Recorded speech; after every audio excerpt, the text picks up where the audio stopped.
Soyez bénis dans le nom du Seigneur. Amen. Amen. Amen. Soyez bénis, que le Seigneur vous fortifie, que le Seigneur vous encourage.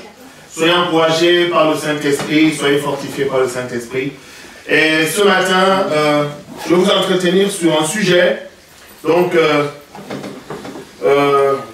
je suppose qu'avant de vous entrer sur ce sujet, vous avez passé une bonne semaine. Je sais que notre sœur Annick était au charbon. Donc, ça n'a pas été facile. Notre sœur Tigre aussi, elle est actuellement au travail. Donc, aussi au charbon.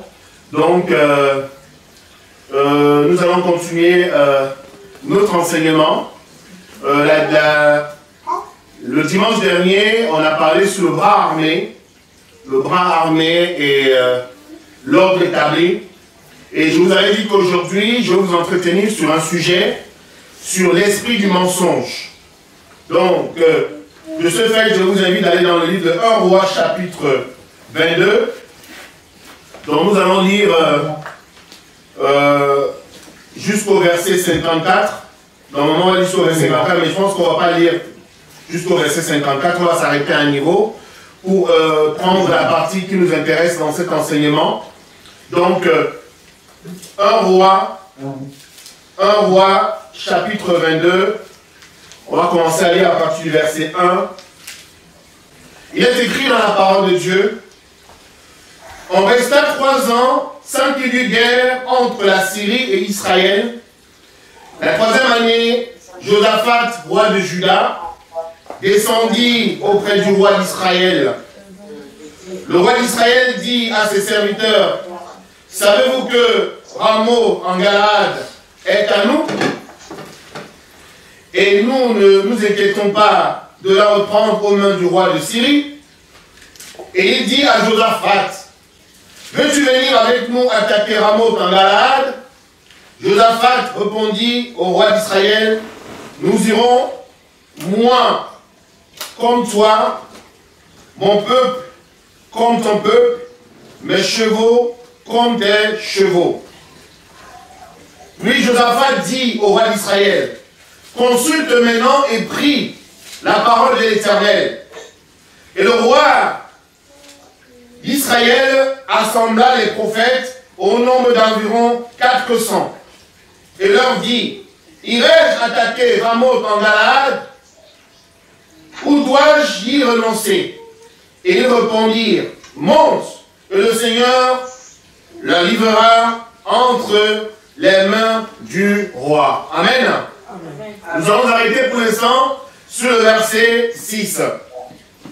Alors ici, c'est 2 rois qui se décident d'aller en guerre pour reprendre leur territoire que le Seigneur a livré au roi de Syrie.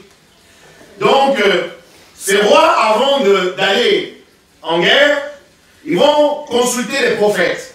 Vous savez, en Israël, en ce temps, tout marchait. Un roi qui devait aller en guerre, il devait consulter les devins ou il devait consulter les prophètes. On les appelait les voyants. Donc, et c'est ces voyants qui disaient vous pouvez aller en guerre ou vous ne pouvez pas aller en guerre.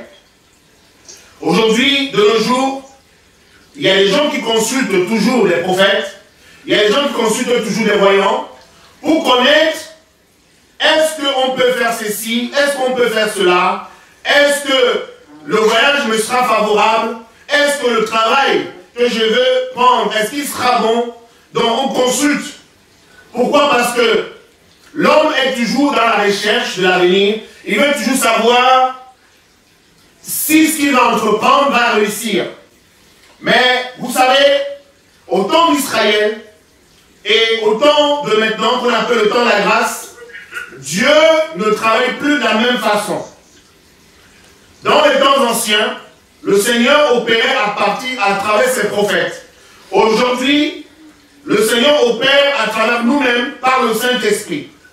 Le Seigneur nous révèle sa grâce, le Seigneur nous révèle ce qu'il a prévu pour chacun d'entre nous. Il nous révèle des situations difficiles de la vie. Il nous révèle des situations, par exemple, présentes que traversent les nations par rapport à ce virus. il nous révèle un grand nombre de choses.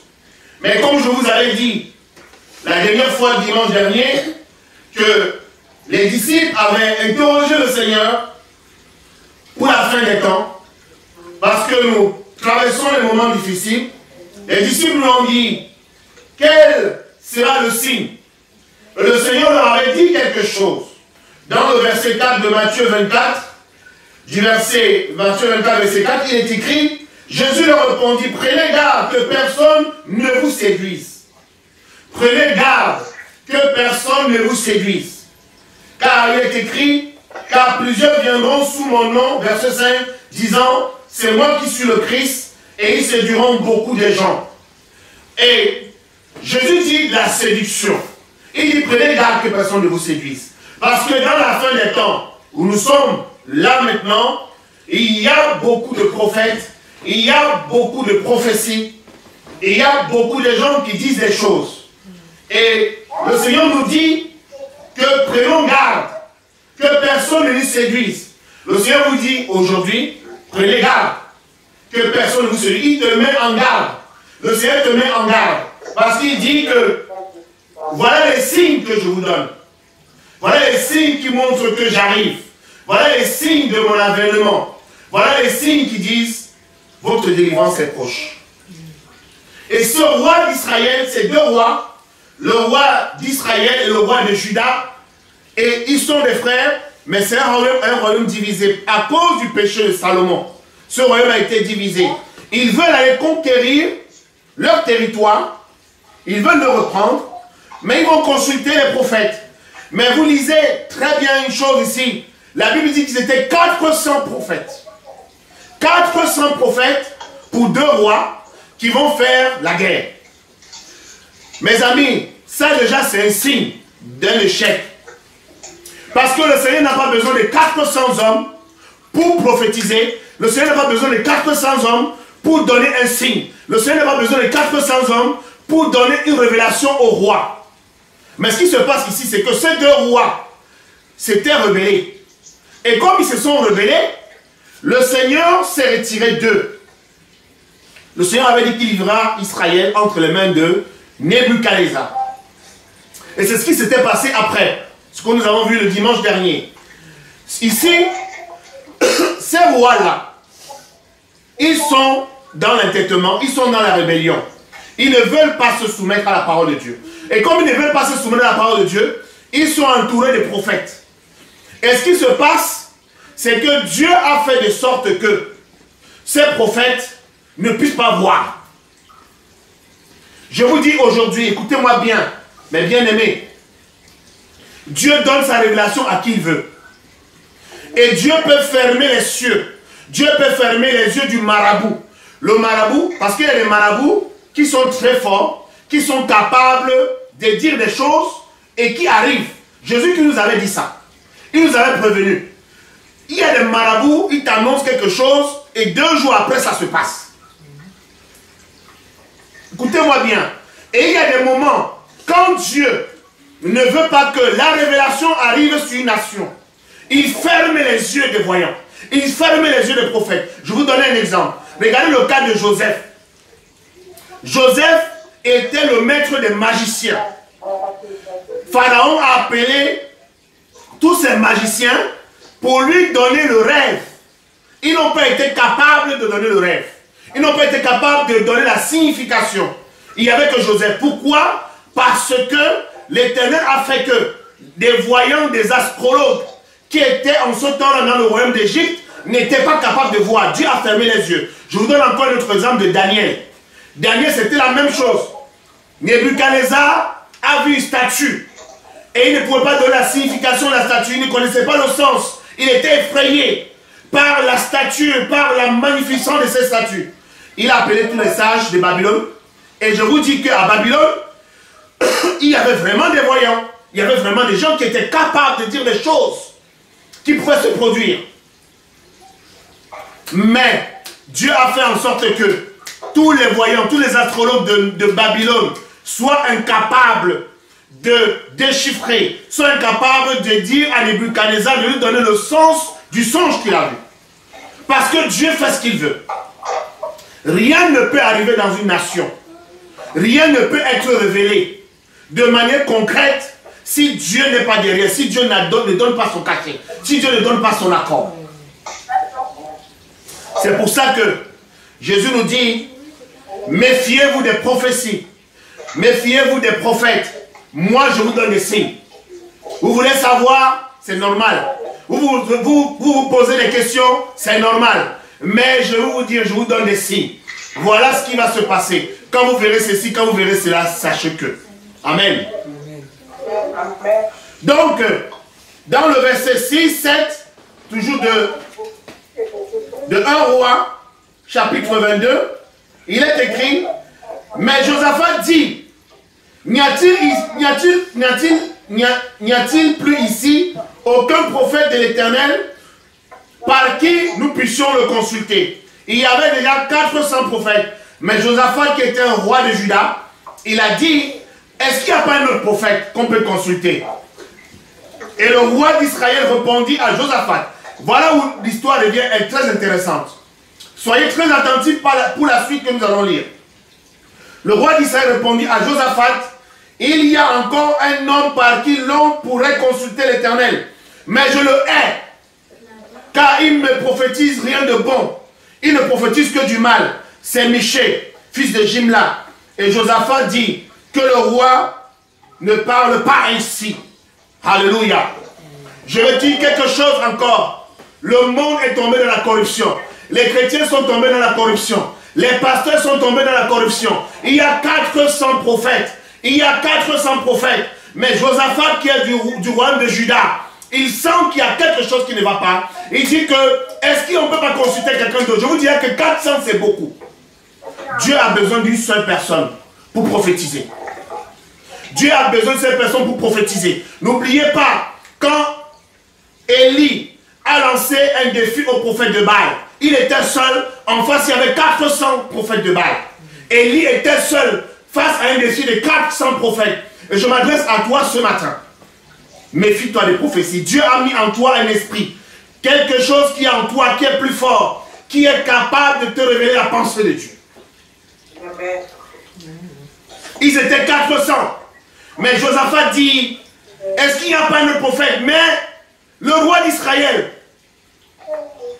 qui était de la lignée d'Akab, qui était de la lignée de Jézabel, il a dit, il y a un prophète qu'on appelle Michée, mais il ne prophétise rien de bon. Donc les gens sont sur la terre, ils veulent qu'on leur dise des bonnes choses. Les gens sont sur la terre, ils veulent entendre que des bonnes paroles.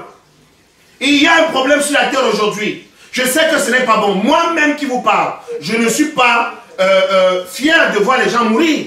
Je ne suis pas content de voir les gens mourir de cette maladie. Mais le Seigneur a dit que ce sont des signes. Il y aura des famines, il y aura des pestes, il y aura ça. Moi, je vis sur cette terre, j'ai envie d'aller rencontrer mon Seigneur. Mon Seigneur m'a dit, je te donne un signe. Le Seigneur m'a dit, je te donne un signe. Quand tu verras cela, sache que ta délivrance est approche. Qui ne peut pas être content de savoir que voilà un signe de Dieu qui s'accomplit. On n'est pas content de voir les gens mourir, mais on a quand même une satisfaction de se rendre compte que la parole de Dieu est vraie. Pourquoi est-ce qu'on ne peut pas l'exprimer ouvertement? La parole de Dieu est vraie. Et les gens ici, ils veulent qu'on les dise. On a prophétisé sur le coronavirus.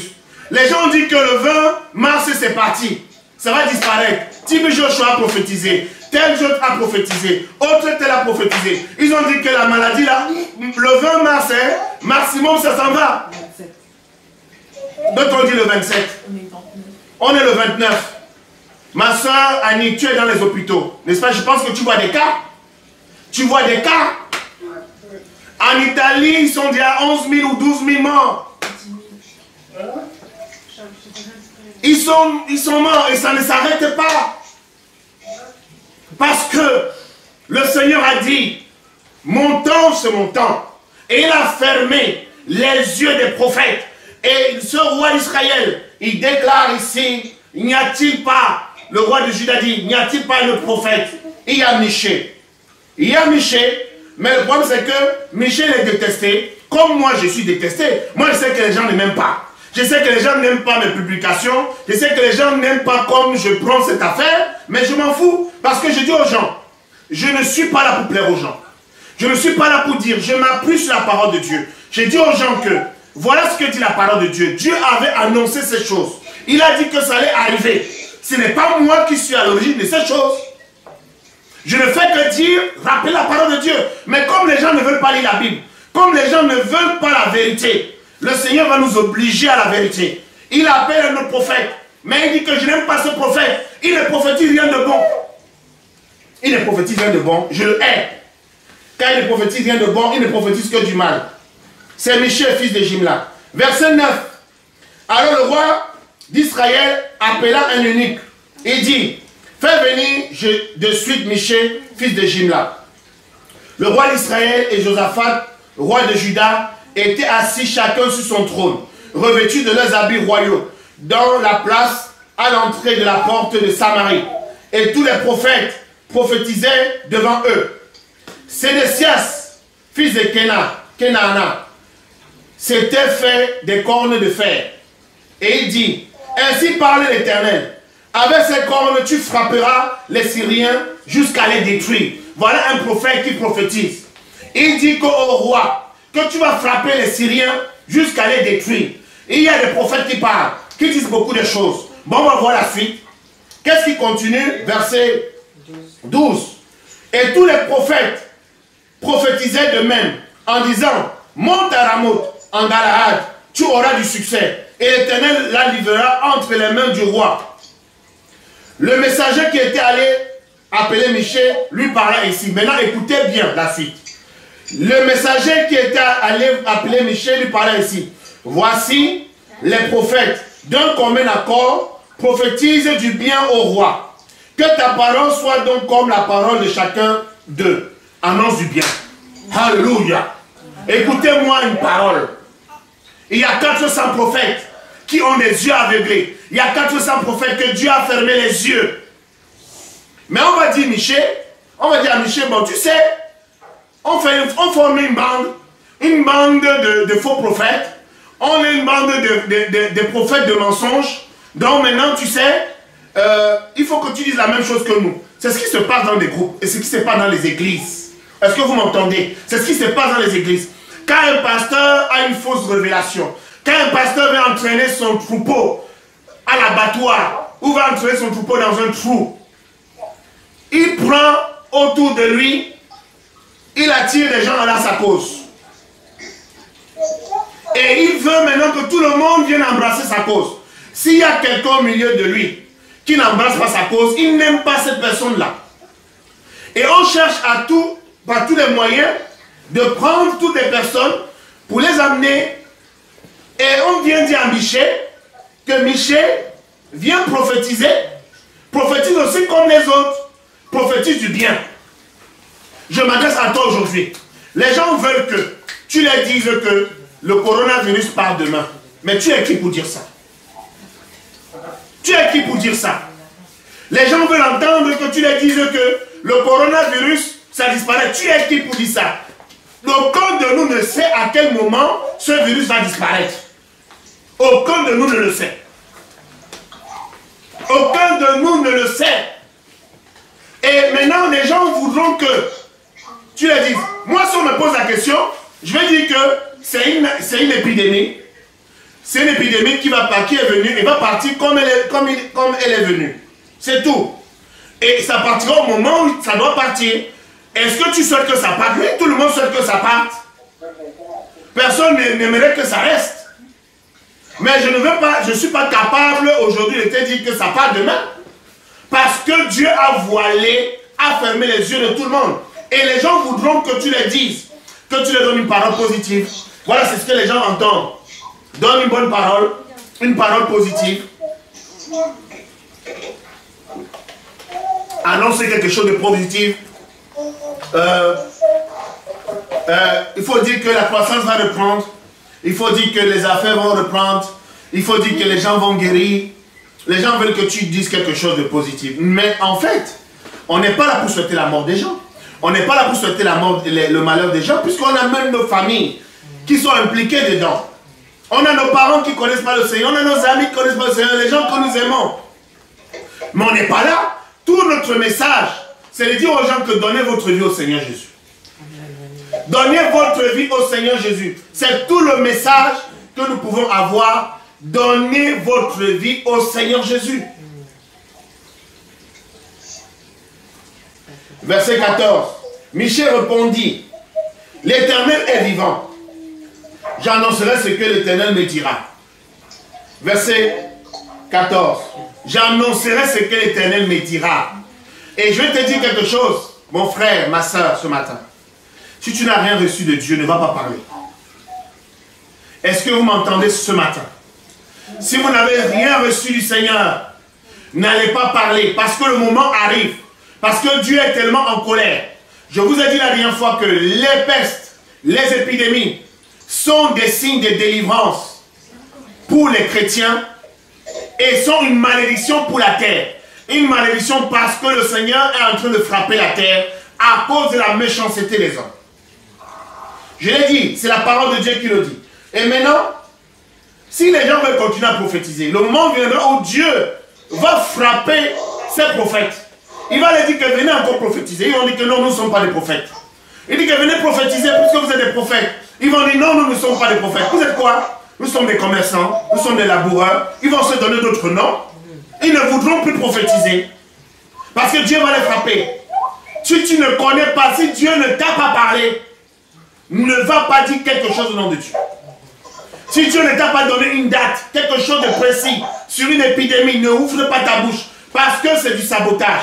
Il y a plein de gens qui disent des choses. Ça va partir le 20, ça va partir le 25, ça part le 27. On voit tous les gens mourir. Et entre-temps, qu'est-ce que les gens pensent? Ils disent que l'église, là, les pasteurs qui disent plein de choses, ils disent des choses qui ne se réalisent pas.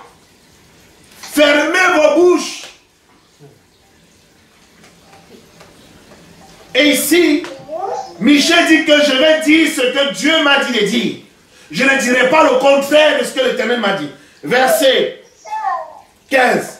Lorsqu'il fut arrivé auprès du roi, le roi lui dit, Michée, irons-nous attaquer Ramoth en Galaad ou devons-nous y renoncer?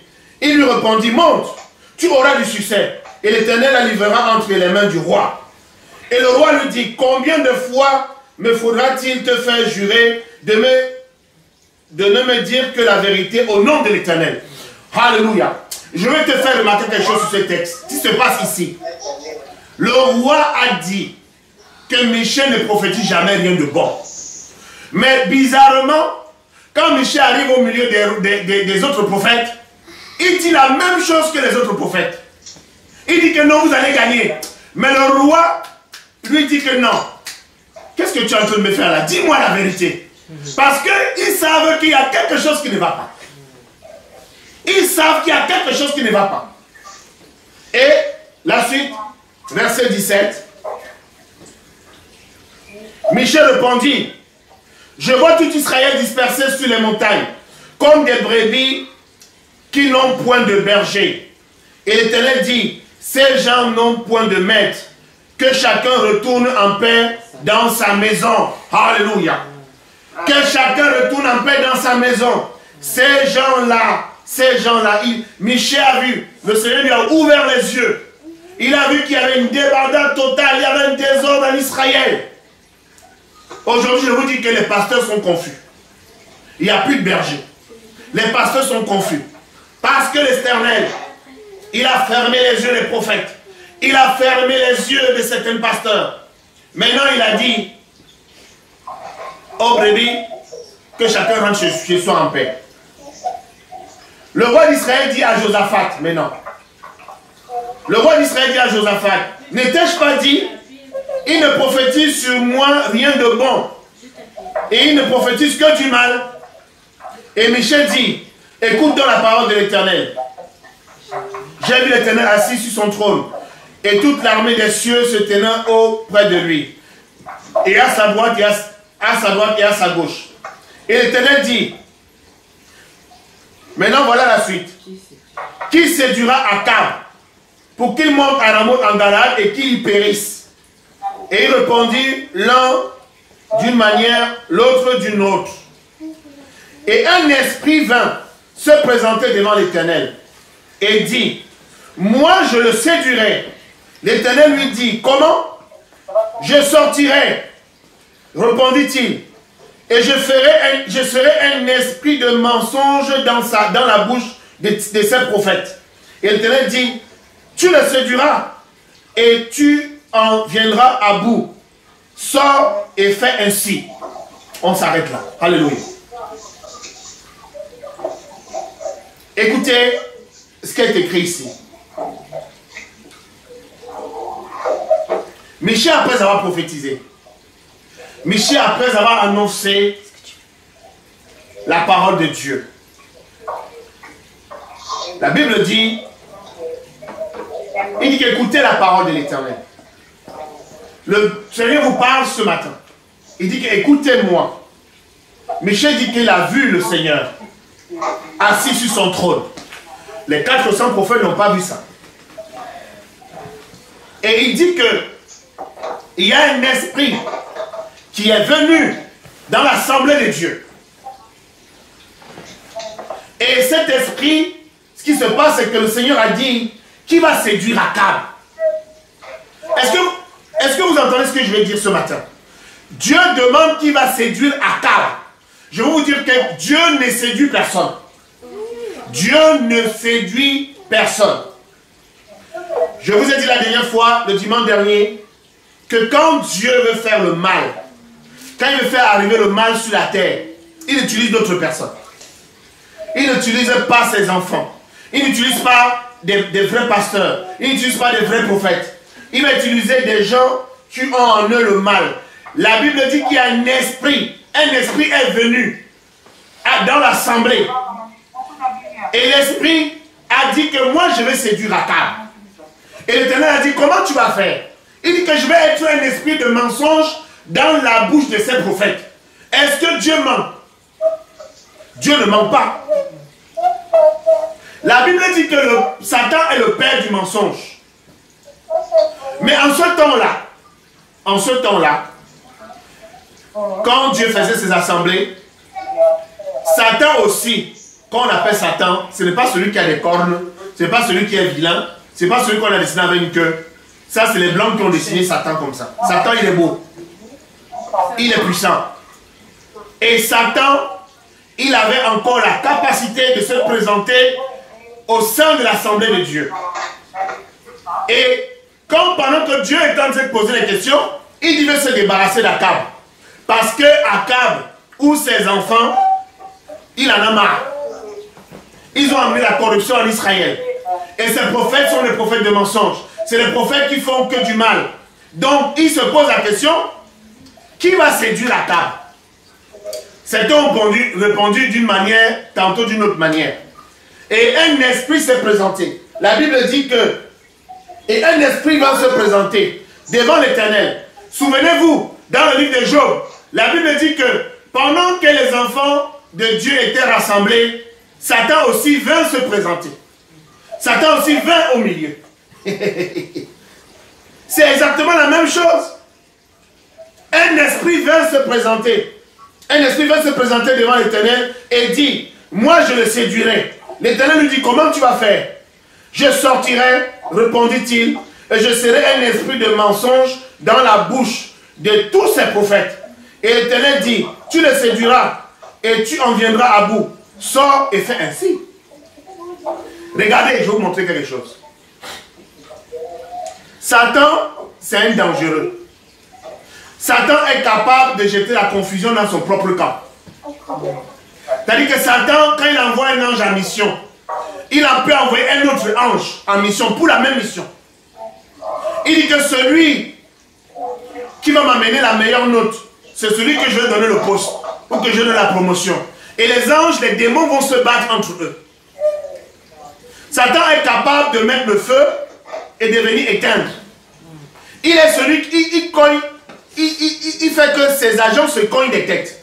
Or, vous ne verrez jamais les anges de Dieu se battre entre eux. Est-ce que vous avez entendu? Les anges de Dieu qui sont là pour nous garder, qui sont là pour faire la volonté de Dieu, les anges de Dieu ne se battent pas entre eux. Mais les démons entre eux se font la guerre. C'est pour cela que dans l'église, quand un frère se bat avec notre frère, c'est très malsain. C'est un très mauvais signe. Parce que les enfants de Dieu ne se bagarrent pas. Les enfants de Dieu font la volonté de leur Père. Ils ne se bagarrent pas. Ils ne font pas la concurrence. Ils n'ont pas de jalousie entre eux. Vous voyez un petit peu. Mais les démons, il y a de la concurrence entre les démons. Et comme Satan, c'est un dangereux, et que Satan, en même temps que Akab fait ses affaires, parce qu'Akab le sait, en même temps, il veut le frapper. Donc, il s'est présenté devant Dieu. Il a dit, ici, qui va devenir un esprit de mensonge. Satan est le père du mensonge. Ce n'est pas Dieu qui allait devenir un esprit de mensonge. C'est négatif. Un esprit de mensonge, c'est négatif. Et c'est ce qui se passe aujourd'hui dans le monde. C'est ce qui se passe aujourd'hui au milieu des pasteurs. Ce qui se passe aujourd'hui au milieu des chrétiens. Vous entendez les gens dire ceci, dire cela. Alors, il y a deux choses. Soit ils mentent, parce qu'ils ne savent quoi, ils n'ont rien à dire. Soit ils croient qu'ils ont entendu Dieu leur parler. Et Dieu ne leur a pas parlé.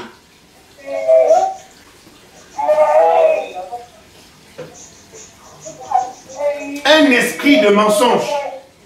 Et cet esprit de mensonge, mes bien-aimés, nous devons l'éloigner ici. Nous devons l'éloigner dans nos cœurs. Nous devons l'éloigner autour de nous. Nous devons comprendre et accepter que c'est le Seigneur qui est en train de faire sa volonté. Que c'est le Seigneur qui est en train de juger le monde.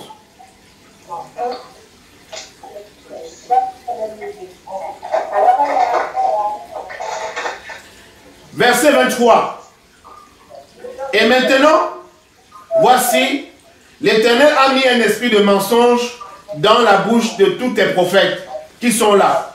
Et l'Éternel a prononcé du mal contre toi. Alors Sédécias, fils de Kenana, s'étant approché, frappa Michée sur la joue et dit, par où l'esprit de l'Éternel est-il sorti de moi pour te parler? Michée répondit, tu le verras au jour où tu iras de chambre en chambre pour te cacher. Tu iras de chambre en chambre pour te cacher. Et on connaît comment le roi d'Israël est mort. Il est mis de côté parce qu'il ne prophétise rien de bon. En fait, Michée est mis de côté parce qu'il ne dit pas ce que les gens ont envie d'entendre. Et je te dis que la foi chrétienne, c'est ça. Si tu veux plaire aux gens, si vous voulez plaire aux gens, dites-leur ce qu'ils ont envie d'entendre. Ça marche tout le temps. Ça s'appelle flatter quelqu'un. Flatter ou séduire une personne, c'est aller dans le son de la personne, lui faire du bien, lui dire ce qu'elle a envie d'entendre. Mais un enfant de Dieu ne flatte pas. Un enfant de Dieu ne séduit pas. Le Seigneur dit, qui enverrait séduire Akab? Parce que Dieu dit, il ne peut pas le faire. Parce que dans la nature de Dieu, il n'y a pas la séduction. C'est Satan qui a séduit Ève.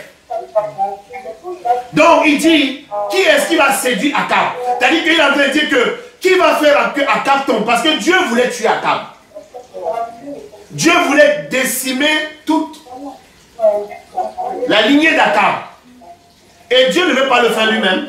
Il va faire le sale boulot à quelqu'un d'autre. Ça s'appelle le sale boulot. Il faut dire la vérité, c'est le vrai mot. Quand il y a le sale boulot à faire, Dieu donne cette tâche à des gens qui sont des païens, à des gens qui ne craignent pas. Il donne la tâche à Satan, ou il donne à ses agents. Il ne te donnera pas la tâche à un enfant de Dieu d'aller faire le sale boulot. De nos jours, c'est impossible. Et ici, ce qui se passe, c'est que tous les prophètes, ils ne peuvent plus voir. Ils sont 400. Élie se déplaçait seul. Élie seul, il a fermé la pluie en Israël. Pendant 3 ans et demi, il a fermé le ciel. Il n'était pas 400, il était seul. Et je m'adresse à toi ce matin. Si Dieu veut t'utiliser, tu n'y as pas besoin qu'on soit 400. Toi seul, tu es capable. Avec l'Esprit de Dieu en toi, tu es capable, toi seul. Mais ils sont venus 400. 400 pour 2 rois qui veulent aller faire la guerre, qui interrogent Dieu. Des rois rebelles. Ils sont rebelles. Maintenant, ils interrogent Dieu. Là, ils connaissent l'Éternel. Quand Dieu leur dit de faire sa volonté, ils ne veulent pas faire sa volonté. Maintenant, quand ils veulent aller faire des conquêtes, ils interrogent Dieu. Et Dieu a fermé les yeux de ses prophètes. Mais, comme Dieu aimait Josaphat, parce que Josaphat est de la lignée de David. Et Dieu, qu'est-ce qu'il a dit? Josaphat a senti qu'il y a quelque chose qui n'allait pas. Il dit qu'est-ce qu'il n'y a pas d'autres prophètes ici qu'on peut consulter? Et il dit qu'il y a un Michée, je ne l'aime pas, je le déteste, je le hais. Il ne prophétise rien de bon. Et des gens vous aiment que pour que vous le dites, c'est qu'ils ont envie d'entendre. Mais mes soeurs, moi, à mon âge que j'ai aujourd'hui, je n'ai plus le temps de plaire aux gens. Je n'ai plus le temps. Parce que demain, je vais rendre compte au Seigneur. Est-ce que vous avez encore le temps de plaire aux gens? Les choses sont évidentes, elles sont claires. Elles sont claires. On n'est pas là pour plaire aux gens. Et on va chercher Michée. Il dit qu'il ne prophétise rien de bon. Et Michée, le roi de Juda, dit non, ne dis pas ainsi, ne parle pas comme ça. On va chercher Michée.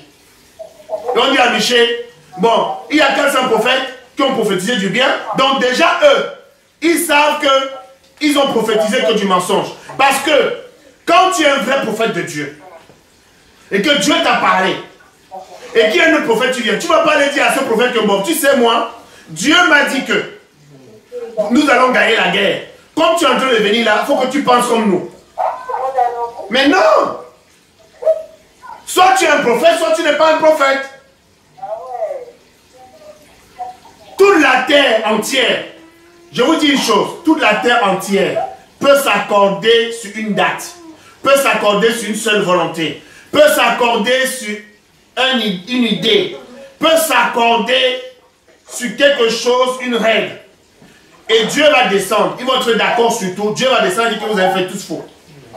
Et il va vous prouver que vous êtes dans l'erreur. Ce n'est pas la majorité, parce que dans ce monde, c'est la majorité qui emporte. Mais dans les affaires de Dieu, il n'y a pas d'histoire de majorité. Si tous les grands pasteurs des grandes églises, des méga churches prophétisent quelque chose, s'ils disent tous la même chose, qu'est-ce qu'un gars comme Isaac là peut venir dire? Il va venir dire, on dit que toi-même là tu es qui? Pourtant le Seigneur peut parler par moi. On me dit que mais tu ne te connais pas, tu es qui? Donc si tu veux être reconnu, il faut que tu parles comme nous. C'est ce qu'on demande à Michée ici. On dit à Michée, si tu veux être reconnu, parle comme nous, prophétise le mensonge. Michée a dit, je dirai que ce que Dieu va me dire de faire. C'est ce que Dieu me dira. Et je m'adresse à toi aujourd'hui. Le Seigneur t'a mis comme un flambeau dans ta famille. Le Seigneur t'a mis comme un messager dans ton travail. Les moments que nous passons maintenant sont des moments d'évangélisation. Les moments que nous passons maintenant sont des moments pour parler aux gens, pour les annoncer l'amour du Seigneur, pour leur parler de Dieu. Quand on est dans une situation de crise, on veut sortir de la crise. Mais c'est en ce moment-là qu'il naissent des prophètes. Il va naître des prophètes. Chacun va venir prophétiser. Moi, quand il y a des situations comme ça, je me remets au Seigneur. Je dis, Seigneur, tu avais annoncé ces moments. Préserve-moi. Préserve mon épouse, mes enfants, ma mère, mes parents, mes amis. Oh Seigneur, sauve qui tu peux sauver dans la nation. Sauve qui tu peux sauver. La preuve, Dieu n'a pas sauvé tout le monde. Il y en a qui sont morts. Il y en a qui sont morts. Et il y en a qui vont encore mourir. Il y en a qui vont encore mourir.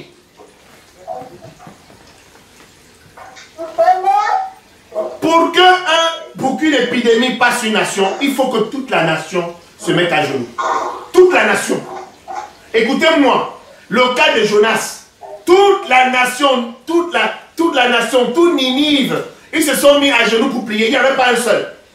Il n'y a que ça qui peut faire que Dieu regarde. Mais combien de gens prient en France? Il n'y a que des églises. Et il y a des païens qui ne veulent pas prier. Ça ne les intéresse pas. Or, si la France veut sauver, si la France veut être sauvée d'une épidémie, il faut que tout le monde, sans exception. Ce n'est pas une affaire d'une personne. Or, comme c'est là impossible, je vous dis que c'est impossible. Parce que quoi? Jésus avait annoncé ces choses. Et les apôtres ont dit ça. Il dit qu'à la fin des temps, dans les derniers jours, les temps seront difficiles. Les gens seront égoïstes, fanfarons, hautains, amis d'argent, orgueilleux. C'est ce que nous avons aujourd'hui. C'est ce que nous avons aujourd'hui. Et cela n'est pas prêt à finir. Ça va continuer. Mais toi, ma soeur, le Seigneur a voulu te donner ce message, l'esprit du mensonge. Le Seigneur te dit que il n'y a pas besoin d'avoir 400. Toi seul, le Seigneur peut agir en toi. La Bible dit, crois au Seigneur Jésus et tu seras sauvé, toi et ta famille. Il y a tellement de paroles dans la parole de Dieu. Il y a tellement de versets dans la parole de Dieu. Il n'a pas dit que et tu seras sauvé, toi et ton pays, toi et ta famille. Ta maison d'abord. Moi, tu crois qu'aujourd'hui, là, je vous parler sincèrement, si les gens sont contents, ils sont contents, ça les regarde. S'il y a un problème aujourd'hui, je vais commencer à prier pour ma femme et mes enfants. Parce que ma mère m'a mis au monde pour que je vive. C'est pas pour que je meure avant elle. Donc, ma mère va écouter cette vidéo parce qu'elle est amie avec moi sur Facebook. Elle va écouter cet enseignement. S'il y a un problème dans la maison, Josué a dit, moi et ma maison, nous servirons l'Éternel. Crois au Seigneur Jésus et tu seras sauvé, toi et ta famille. Donc d'abord ma femme, les enfants, après maintenant je pense, ma mère, machin, tout ça. C'est-à-dire que ça doit commencer dans ta maison. Toi, les gens de ta maison vont mourir, tu vas aller sauver les gens du dehors. Donc commence à prier. Commence à prier, commence à intercéder d'abord pour les gens de ta maison. Il faut que les gens de ta maison soient sous la couverture du sang de Jésus. Amen. Maintenant, tu pries pour tes parents, tu pries pour tes amis. Je ne parle pas des frères et sœurs, parce que les frères et sœurs sont dans le corps du Christ. Nous sommes dans le corps du Christ. C'est-à-dire que moi, si je suis dans le corps du Christ, je suis baigné dans le sang de Jésus. Toi aussi, tu es baigné dans le sang de Jésus. Amen. Amen. Nous faisons partie du corps du Christ. Mais ceux qui ne sont pas du corps du Christ, quand tu as fini dans ta maison, maintenant tu commences à penser aux amis.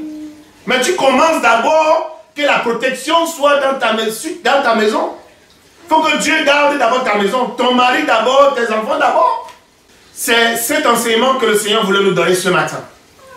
C'est que Dieu a dit, ne croyez pas, n'écoutez pas les prophètes, car ils prophétisent le mensonge. Il dit que je ne les ai pas envoyés. Je ne les ai pas envoyés à mon nom. Ils prophétisent le mensonge. Et Dieu a mis en nous son esprit. Moi, je l'ai déjà t'enseigner.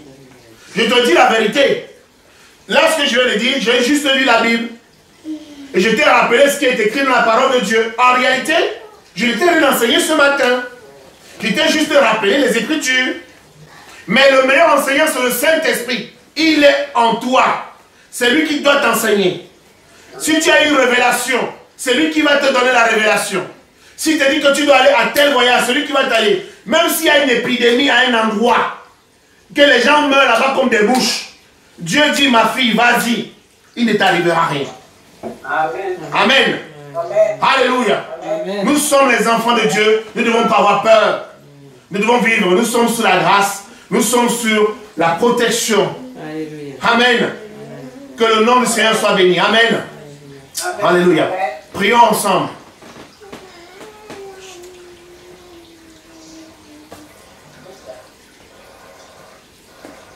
Éternel Dieu notre Père, nous te rendons grâce, nous bénissons ton Saint-Nom. Merci Seigneur pour tout ce que tu fais pour nous. Merci pour ta protection. Merci Seigneur pour le message que tu nous as donné ce matin. J'ai reçu premièrement ce message dans mon cœur. Je prie que mon Dieu, mon roi, ce message améliore Seigneur ma vie. Que ce message, oh Seigneur, transforme ma vie Seigneur. Car nous avons tous besoin de transformer. Nous avons besoin de nous améliorer de jour en jour Seigneur.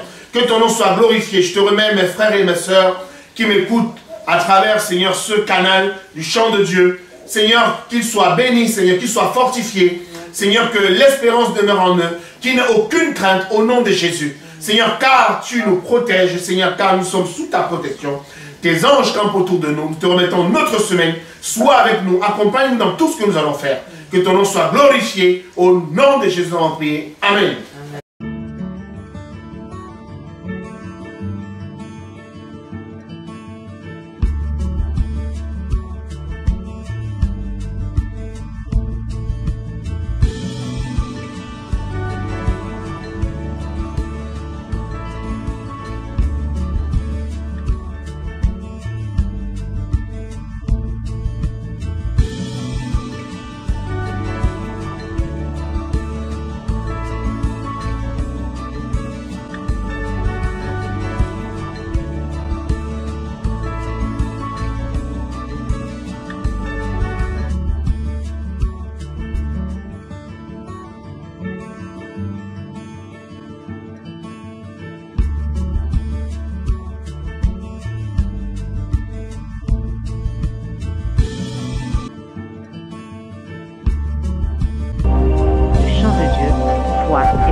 Suivez nos enseignements sur Facebook, Le Chant de Dieu TV, sur YouTube en tapant Le Chant de Dieu et sur notre site internet www.lechantdedieu.com.